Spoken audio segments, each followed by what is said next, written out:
ውድ ቤተሰብ በዚህ ቻናል ውስጥ ከ500 በላይ ትምህርቶች አሉ። ገና በርካታ ትምህርቶች ይሰራሉ፣ ይለቀቃሉ። ምን ያህል አድካሚ እንደሚሆን ልነግራችሁ አልችልም። ነገር ግን የናንተ ጥማት፣ የናንተ ረሃብ፣ የናንተ ፍላጎት ስለሚያነሳሳኝ ገና ብዙ ትምህርቶችን ለመስራት በዝግጅት ላይ ነኝ። ከናንተ ግን አንድ ውለታ እጠብቃለሁ። ወደዚህ ቻናል መጥታችሁ ይሄንን ተመልክታችሁ ነገር ግን ሰብስክራይብ ሳታደርጉ የምታልፉ ብዙዎች ናቸው። እባካችሁ ሰብስክራይብ አድርጉ፣ ላይክ አድርጉ፣ የደወል ምልክቱን አብሮ ኮሜንቶችን ጻፉ። ይህንን በማድረግ ይህንን አገልግሎት መደገፍ ትችላላችሁ። እወዳችኋለሁ።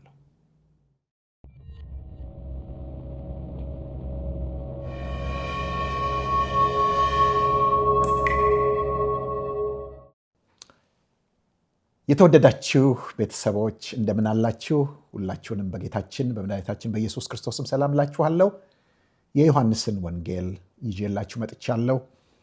ዛሬ የምንመለከተው ዮሐንስ ወንጌል ምዕራፍ 8 ቁጥር 12ን ይሆናል። እንደምታውቁት አንድ ጥቅስ በአንድ ጊዜ በጥልቀት በስፋት በውስጡ ያለውን ብርሃን በውስጡ ያለውን ሕይወትና ኃይል እየተመገብን የምናሳልፍበት ጊዜ ነው። ዛሬ በጣም አስደናቂ ክፍል ነው።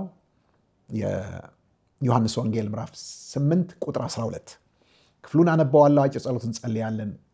ቀጥታ ጠልቀን እንገባለን። ደግሞም ኢየሱስ እኔ የዓለም ብርሃን ነኝ፣ የሚከተለኝ የሕይወት ብርሃን ይሆንለታል እንጂ በጨለማ አይመላለስም ብሎ ተናገራቸው። እንጸልይ። ቅዱስ አባት፣ የዘላለም አምላክ፣ ሕያው እግዚአብሔር እናመሰግንሃለን። አንተ ታውቀህ የማታልቅ በታወቀህ ቁጥር ደግሞ ሕይወት የምትሆን ደስታ የምትሆን ሰላምና እረፍት የምትሆን ነህና እባክህን ዛሬ የምናውቅ ዘንድ ራስህን ግለጥልን። ይህ የቃል ፍቺ ያብራ፣ ጠቢባን ያድርገን፣ ጎዳናችንን ያቅና፣ ላንተ ክብር እንድንኖር ያበጃጀን። በኢየሱስ ክርስቶስ ስም አሜን። ይሄ ክፍል ኢየሱስ ክርስቶስ ስለ ራሱ ማንነት ሲያውጅ ነው የምንመለከተው። ግን የሚጀምረው ደግሞም በሚል ቃል ነው። ስለዚህ ደግሞም ካለ የመጀመሪያ አይደለም ማለት ነው። ቀጥሎ የተናገረው ነው። ምናልባት ይሄ ደግሞም የሚለው ወደኋላ ሄደን ሰፊውን አውድ ካየን ምዕራፍ 7 ላይ በዳስ በዓል ወቅት ጌታ ኢየሱስ ክርስቶስ ደጋግሞ ለሕዝቡ ይናገር ስለነበር የዛ ቀጣይ ነው። ለተሰበሰበው ሕዝብ አሁንም የዛን ንግግር ቀጣይ አድርጎ እየተናገረ እንዳለ ማየት እንችላለን። እዚህ ጋር ጌታ ኢየሱስ ክርስቶስ ያወጀው እኔ የዓለም ብርሃን ነኝ ብሎ ነው። ምናልባት በሰሞኑ ምክንያቱም ይሄ ነገር እየተከናወነ ያለው በዳስ በዓል መጨረሻ ማግስት ነው፣ በነጋታው ነው። ታስታውሱ እንደሆነ እዚሁ ምዕራፍ 7 ላይ ሲጨርስ እያንዳንዱም ወደ ቤቱ ሄደ ብሎ ነው የጨረሰው። ምዕራፍ 8 ደግሞ ሲጀምር ኢየሱስ ግን ወደ ደብረ ዘይት ሄደ፣ ማለዳም ደግሞ ወደ መቅደስ ደረሰ፣ ሕዝቡም ሁሉ ወደ እርሱ መጡ፣ ተቀምጦም ያስተምራቸው ነበር ነው የሚለው ሲጀምር። ከዚህ ምን እናያለን? የቆየ አይደለም። በዳስ በዓልና በዚህ ትዕይንት በዚህም እወጃ በዚህም ንግግር መካከል ሰፊ ጊዜ የለም፣ በነጋታው ነው። ስለዚህ በዛው በዳስ በዓል ስሜት ውስጥ ነው ያሉት። ይህንን የምንልበት ምክንያት ምንድነው? በጣም የተረጋገጡ ታሪካዊ ስነ ጽሁፋዊ ማስረጃዎች እንደሚነግሩን በበዓሉ በመጨረሻ ቀን በዳስ በዓል መጨረሻ ቀን ከኢየሩሳሌም ከተማ ታች ከሰሊሆም መጠመቂያ ከቅጥሩ ውጪ ማለት ነው። ከዚያ አንስቶ ሊቀ ካህኑ ውሃ ይቀዳና ያንን በወርቅ ጽዋ የሚቀዳውን ውሃ ይዞ በጣም በቃ ትልቅ በዓል ነው፣ ትልቅ ደስታ ነው። ከዚያ በኋላ ያንን ይዞ ወደ ላይ ወደ ሞሪያ ተራራ ጫፍ ወይም ወደ መቅደሱ ስፍራ ይመጣና ከዚህ ቀደም እንደነገርኳችሁ በተለይ ደግሞ ምዕራፍ 7ን በተለይም ከቁጥር 37 እስከ 39 ያለውን ጌታ ኢየሱስ ክርስቶስ በበዓሉ በኋለኛው ቀን በታላቅ ድምፅ ጮሆ የጠራው ጥሪ ማንም የተጠማ ቢኖር ወደ እኔ ይምጣ ይጠጣ፣ መጽሐፍ እንደሚል በእኔ የሚያምን የሕይወት ውሃ ወንዝ ከሆዱ ይፈልቃል ብሎ ስለ መንፈስ ቅዱስ የተናገረበት ቦታ ማለት ነው። ሊቀ ካህኑ ሄዶ ያንን ውሃ በመሰዊያው ላይ ያፈሳል። የበዓሉ ፍጻሜ ይሆናል። ከዛ በኋላ ግን ምንድን ነው የሚጀመረው? መቅደስ ውስጥ በተለይ የሴቶች አደባባይ በሚባለው አካባቢ 4 በጧፍ የሚበሩ 4 መብራቶች አሉ። ትላልቅ መብራቶች ናቸው።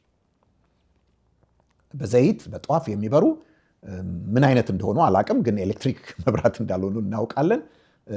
መብራቶች አሉ እና እስከ ምሽት ድረስ የበዓሉ ያ ነገር ከተፈጸመ በኋላ በተለይ እነዚህ እግዚአብሔርን የሚፈሩ የሚባሉ ሕግን የሚጠብቁ ጽድቅን የሚያደርጉ የሚባሉ ወንዶች ከሌዋውያን ጋር ሆነው በጣም ይጨፍራሉ። ታውቃላችሁ፣ የእስራኤላውያን ሽብሸባ ወይ ዳንስ፣ ይሄ ጭፈራቸው ለየት ያለ ነው። ባይ ዘ ዌይ አሁንም ድረስ እንኳን እስራኤልን በነበርኩባቸው ጊዜያቶች በሰርግ ይሁን በበዓላት ይሁን በምን ይሁን በጣም ይወዳሉ። ይሄ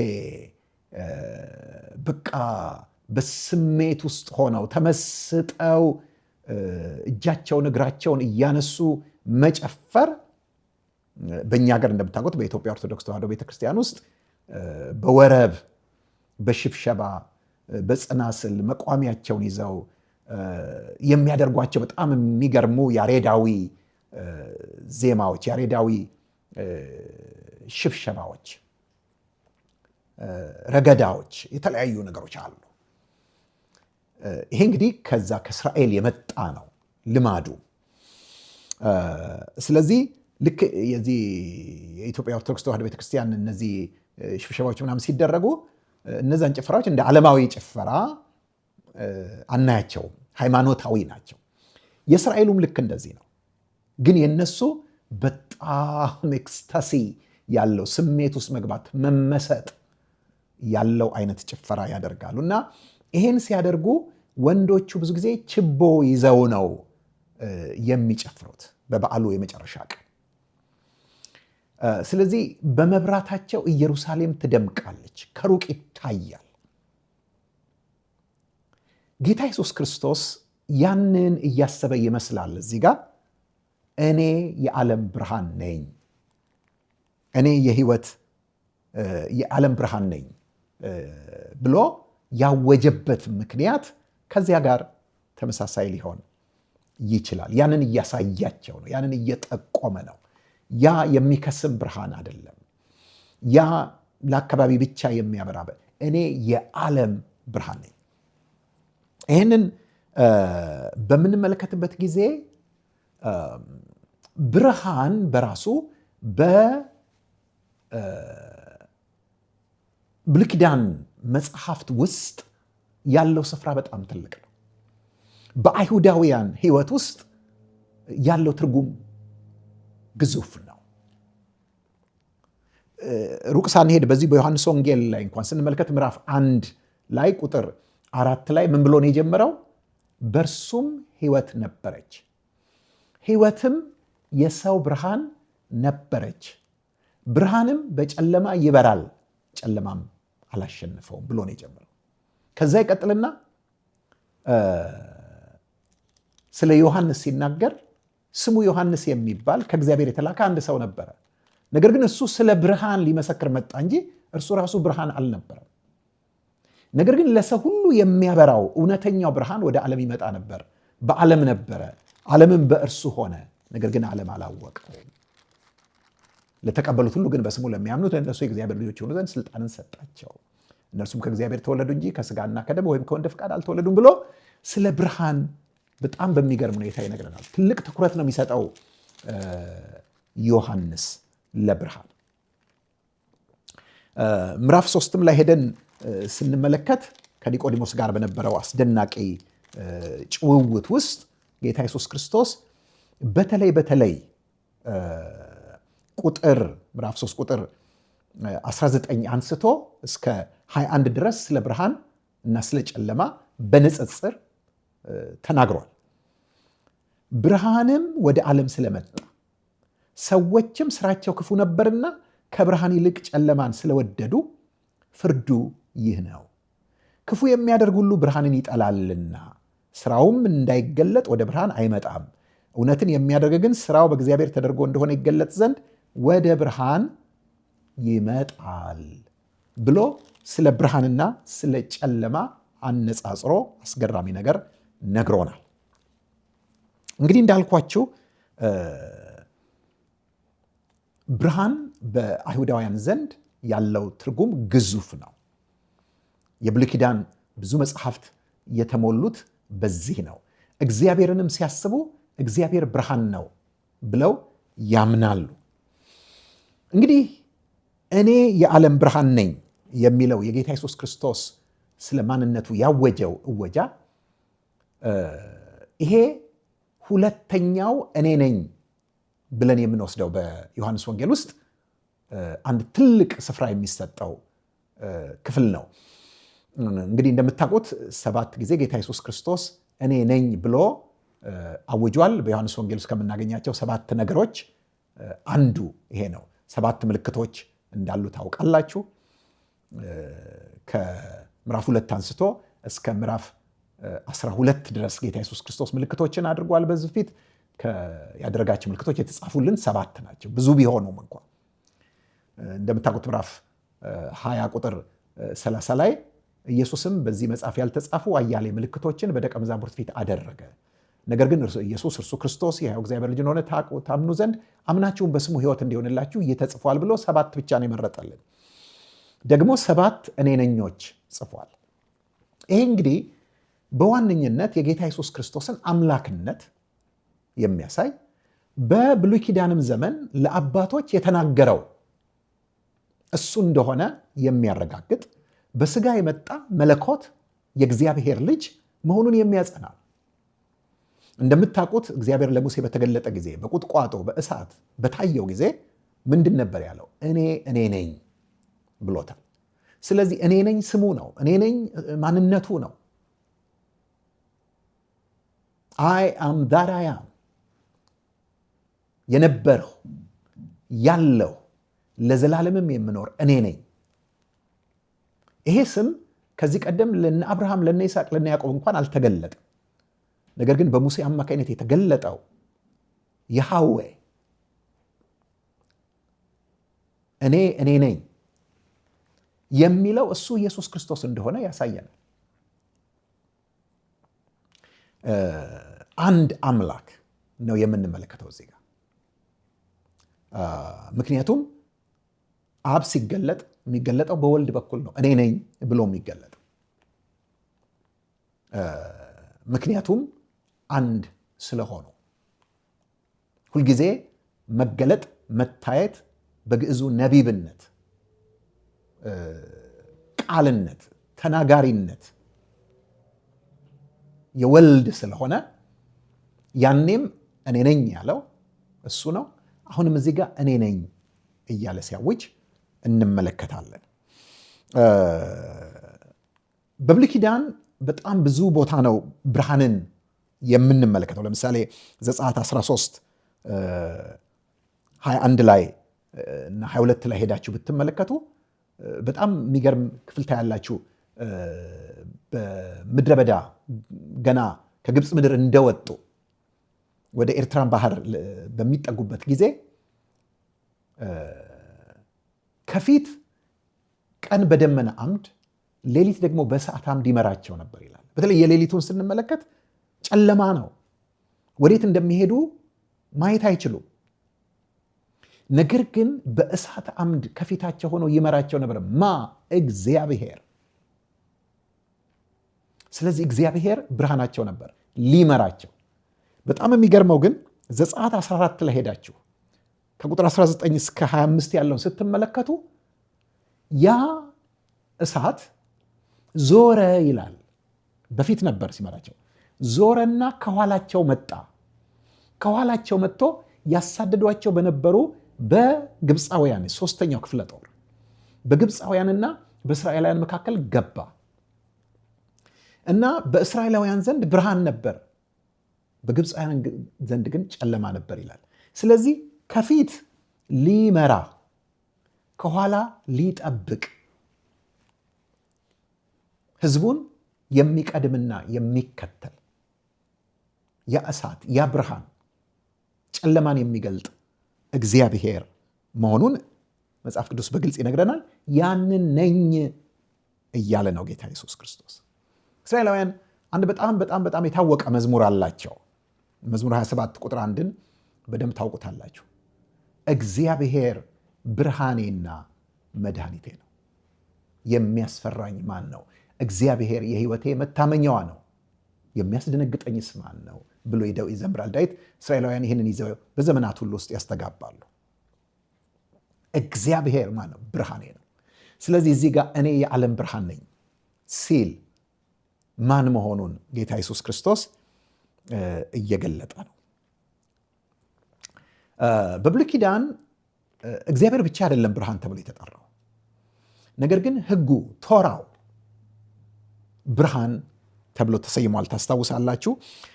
መዝሙር 119 ቁጥር 105 በጣም የታወቀ ክፍል ነው። ህግህ ለእግሬ መብራት ለመንገዴም ብርሃን ነው ብሎ ሲል የእግዚአብሔር ህግ ብርሃን እንደሆነ ይናገራል። ጌታ ኢየሱስ ክርስቶስ እኔ የዓለም ብርሃን ነኝ ሲል ህጉ ከሱ ነው የወጣው፣ ግን የህጉ ምትክ መሆኑን የህጉ ፍጻሜ መሆኑን እሱ አዲሱ የአዲስ ኪዳን ህግ መሆኑን ራሱ በሱ የሚያምን ሁሉ በሱ ማመን የህግ ፍጻሜ ነው። ተመልከቱ፣ በጣም የምወደው ቃል ሮሜ ምዕራፍ 10 ቁጥር 4 ይሄንን ነው የሚነግረን። የሚያምኑ ሁሉ ይጸድቁ ዘንድ ክርስቶስ የህግ ፍጻሜ ነው ብሎ ይላል። ክርስቶስ የህግ ፍጻሜ ነው። ስለዚህ ህጉ እሱ እንደሆነም የሚያሳየን ነው። በአጠቃላይ በብሉይ ኪዳን ስለ ብርሃን ብዙ የምናያቸው ክፍሎች አሉ። ብርሃን እግዚአብሔር ድርጊት ላይ፣ እግዚአብሔር ስራ ላይ፣ እግዚአብሔር የማዳን ተግባር ላይ ሲሆን የሚገለጠው በብርሃን ነው። ለዚህ ነው መዝሙረ ዳዊት ላይ በብርሃንህ ብርሃንን እናያለን፣ የፊትህ ብርሃን ይምራን፣ እግዚአብሔር አምላክ ነው ለእኛም በራልን ተብሎ የተጻፈውን እናያለን። ስለዚህ አምላክነቱን የሚያሳይ ነው። ሌላው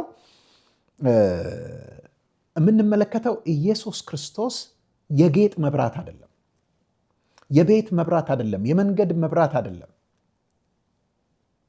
የሚሄድ መብራት ነው፣ የሚንቀሳቀስ መብራት ነው። ትዝ ይላችሁ እንደሆነ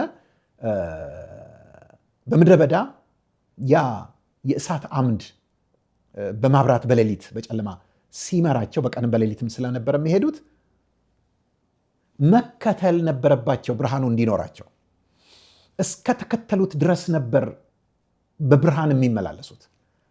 ወደኋላ ሲቀሩ ግን እየጨለመ ከብርሃኑ በራቁ ቁጥር እየጨለመባቸው ሄደው ይሰነካከላሉ፣ ይጠፋሉ፣ ግራ ይጋባሉ። ስለዚህ ያኔ በምድረ በዳ ጉዞ ውስጥ ብርሃኑን መከተል የእሳት አምዱን መከተል ግድ እንደነበረ ሁሉ አሁንም ኢየሱስ ክርስቶስን መከተል የግድ ነው።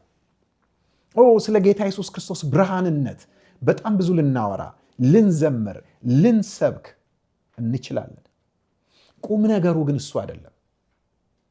መስበኩ፣ መዘመሩ፣ አድንቆ መናገሩ ጥሩ ሆኖ ሳለ ዋናው ነገር መከተሉ ነው። ተከትሎ መሄድ፣ ኢየሱስን ሁልጊዜ መከተሉ ነው። ደቀ መዝሙርነት፣ ተከታይነት ማለት ኢየሱስ ክርስቶስን ቼዝ ማድረግ ነው፣ ማሳደድ ነው፣ መከተል ነው፣ መከታተል ነው። ስለዚህ ይሄ የሚጠይቀን እንድንከተለው ነው። እዚህ ጋር በጣም ደስ የሚለው ነገር የዓለም ብርሃን ነኝ ሲል ራሱን እያስተያየ ያለው ከፀሐይ ጋር ነው። መጥምቁ ዮሐንስን ትዝ ይላችኋል፣ ምዕራፍ 6 ላይ የሚገርም ነገር ነግሮናል። እሱ የሚነድና የሚያበራ መብራት ነበር፣ በብርሃኑም ጥቂት ጊዜ ደስ ሊላችሁ ሞከራችሁ ይላል። ማለት የሚበራ መብራት ማለት እንደ ሻማ ነው፣ እንደ ጧፍ ነው፣ እንደ ቀንዲል ነው፣ እንደ መቅረዝ ነው። ነገር ግን እነዚህ መብራቶች የሚለኮሱት በሌሊት ነው፣ ሲነጋ ግን ፀሐይ ሲወጣ ይጠፋሉ። ምክንያቱም ትልቁ መብራት መጥቷልና። ስለዚህ ኢየሱስ እስኪመጣ ድረስ በጨለማው ዘመን፣ በሌሊቱ ዘመን ያበሩ ናቸው። ዮሐንስ የመጨረሻው ነበር። አሁን ግን ፀሐይ ወጥቷል። አሁን ግን ንጋት ሆኗል። የንጋት ኮከብ ወጥቷል። አሁን ግን ቀን ሆኗል። ስለዚህ ኢየሱስ ክርስቶስ የዓለም ብርሃን ነው ወገኖች። የፀሐይ ብርሃን ከምስራቅ እስከ ምዕራብ እንደሚያበራ፣ ሁሉን እንደሚሸፍን፣ ፀሐይ የማይነካው የምድር ገጽ የምድር ፊት እንደሌለ ሁሉ ኢየሱስ ክርስቶስ የማይደርሰው የሰው ዘር የለም ወገኖቼ። እያንዳንዱን ዘር፣ እያንዳንዱን ቋንቋ፣ እያንዳንዱን ወገን፣ እያንዳንዱን ሃይማኖት፣ እያንዳንዱን ጾታ፣ እያንዳንዱን የዕድሜ ክልል፣ እያንዳንዱን የኑሮ መደብ ሁሉን ይነካል። የዓለም ብርሃን ነው። ግን በጣም ደስ ይላል። ምንድነው ደስ የሚለው? የሚከተለኝም ነው የሚለው። የሚከተለኝ ወገኖች፣ የኢየሱስ ብርሃን የሚሆንልን ስንከተለው ነው። ቆርጠን ጨክነን ጨርቄን ማቄን ሳንል ምንም ነገር ወደ ኋላ ሳይዘን ራሳችንን ክደን መስቀሉን ተሸክመን ስንከተለው ሁልጊዜ በብርሃን ውስጥ እንሆናለን። ምን አይነት ብርሃን? የህይወት ብርሃን። የህይወት ብርሃን ተመልከቱ። የፀሐይ ብርሃን ውጭውን ነው የሚያበራልን። ነገር ግን ጌታ ኢየሱስ ክርስቶስ የህይወት ብርሃን ነኝ ሲል ህይወት ውስጥ እዚህ ኢነር ላይፍ ውስጣዊው ማንነት ወገኖቼ፣ የሰው ችግሩ ያለው ውጫዊ አይደለም። የሰው ችግሩ ውጫዊ ስላልሆነ ውጫዊ መቀባባት፣ ውጫዊ ኮስሞቲክስ የሆኑ መፍትሄዎች መፍትሄ አይሆኑ። አንዳንድ ጊዜ ባህሪያችንን ለመቀየር እነዚህን ነገሮች ብናደርግ፣ እነዚህን እርምጃዎች ብንወስድ ተብሎ ብዙ ሃይማኖታዊ ብዙ ሰልፍ ሄልፕ ላይ ይሄ ራስን የመርዳት ጥረቶች ይደረጋሉ። ዓለማችንን የሞላው ዛሬ እሱ። ነገር ግን ወገኖቼ በውጭ በምናደርጋቸው ነገር ራሳችንን መለወጥ አንችልም። መለወጥ ያለበት ውስጡ ነው። ውስጡ ነው። ውስጣዊ ህይወታችን ነው። ስለዚህ ጌታ ኢየሱስ ክርስቶስ የውስጥ መብራት ነው። የልብ መብራት ነው። ምንድነው ሐሳባችን ውስጥ ያለው? ምንድነው ምኞታችን ውስጥ ያለው? ምንድነው ዝንባሌያችን ውስጥ ያለው? ምንድነው ውሳኔያችን ጋር ምርጫችን ጋር ያለው? ወገኖቼ ውስጣችን መለወጥ አለበት። ውስጣችን ደግሞ የሚለወጠው ብርሃን ሲበራ ነው። የሰው ችግሩ ጨለማ ነው። ያ ጨለማ ደግሞ አለማወቅ ነው። አለማወቅ ደግሞ እግዚአብሔርን አለማወቅ ነው። የህይወት ብርሃን ተመልከቱ። እነዚህ ሰዎች ምንድን ነበር ችግራቸው? ሴቲቱን ይዘው መጥተው ትወገር ብለው ያሉት ችግራቸው የውስጥ ችግር ነው ወገኖቼ። ሴቲቱንም ትሁን ኃጢአት ሰርታ ተከሳ የመጣችውን ደግሞ በግብዝነት ይዘዋት የመጡትንም ሁለቱንም ውስጣቸውን ያበራው። ውስጣቸውን ስላበራው ነው ሰዎቹ አይተው የማያውቁትን የልባቸውን ጓዳ አይተው ተወቅሰው ጥለው ሄዱት።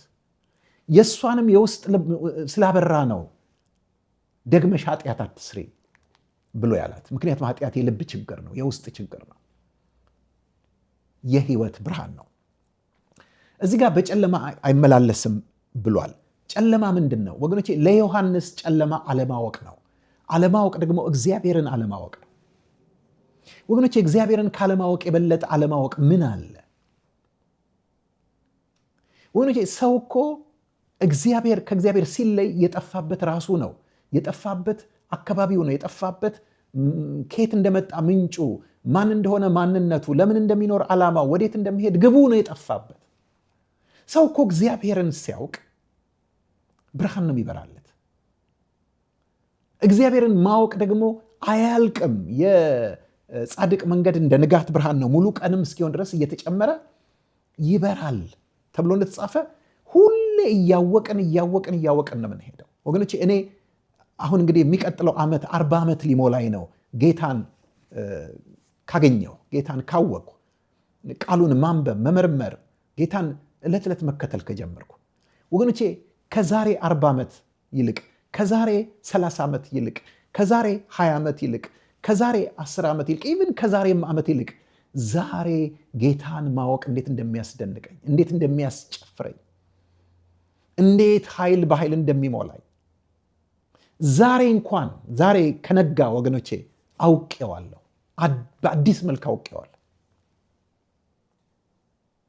ስለዚህ መከተል በማያቋርጥ ብርሃን ውስጥ መሄድ ይኖርብናል። እንግዲህ ይህንን ካልን ምን እናድርግ? እንደ ተግባራዊ ነገሮችንም እንድመልከት ወገኖቼ። ኢየሱስ ክርስቶስ ይህን ብርሃን መከተል ማለት ምን ማለት ነው? በምርጫዎቼ ውስጥ፣ በማረጋቸው ምርጫዎች፣ በመወሰናቸው ውሳኔዎች ውስጥ ኢየሱስን እከተላለሁ ወይ? ዕለት ዕለት ምን ማለት ነው? አለዛ ራሴን ልከተል እችላለሁ፣ ምኞቴን ልከተል እችላለሁ፣ የሰዎችን ሐሳብ ልከተል እችላለሁ፣ አንዳንድ ጊዜ የጠላትን ነገር ፈቃድ ሁሉ ልከተል እችላለሁ። በእርግጠኝነት በየዕለቱ ውሳኔና ምርጫዎች ውስጥ ኢየሱስን እከተላለሁ ወይ? የእግዚአብሔር ቃል ብርሃን ስለሆነ የእግዚአብሔር ቃል አቅጣጫዬን እየቀረጸ ነው ወይ? አቅጣጫዬን የሚወስነው የእግዚአብሔር ቃል ነው ወይ? በዛ ብርሃን አቅጣጫ ነው ወይ ውሳኔዎቼን የማደርገው? አንዳንድ ጊዜ የህይወት መንገድ በጣም ዋጋ የሚያስከፍል በሚሆንበት፣ መከራ የበዛበት በሚሆንበት ጊዜ፣ በዛ ጊዜ እንኳን እታዘዘዋለሁ ወይ? እርሱን መከተልን እመርጣለሁ ወይ? እነዚህን ጥያቄዎች ራሳችንን መጠየቅ አለብን። ሌላው ጌታ ኢየሱስ ክርስቶስ ይህንን ብርሃን መከተል ማለት በጨለማ ውስጥ መኖርን እምቢ ማለት ነው። እዚህ ጋር ጨለማ ብለን ስንል የተሰወሩ ኃጢአቶችን፣ ድብቅ የሆኑ ልምምዶችን፣ ውስጣችን የሚወቀስበት፣ እግዚአብሔር የሚያዝንበት፣ ጌታ የማይከብርበት፣ መንፈሳዊ ነገራችንን የሚያቀጭጭ፣ በሐፍረት የሚሞላን፣ በጌታ ፊት ድፍረት የሚያሳጣን፣ ከጸሎት ቃሉን ከማንበብ ከቅዱሳን ጋር ህብረት ከማድረግ የሚገታን ነገር አለው። ያ የጨለማ ጥግ ነው። ስለዚህ ጨለማን እምቢ ማለት መቻል አለብን። መደበቅን፣ ስውርነትን ወገኖቼ ፕራይቬሲ ይኖረን እንጂ ሴክሬሲ ሊኖረን አያስፈልግም።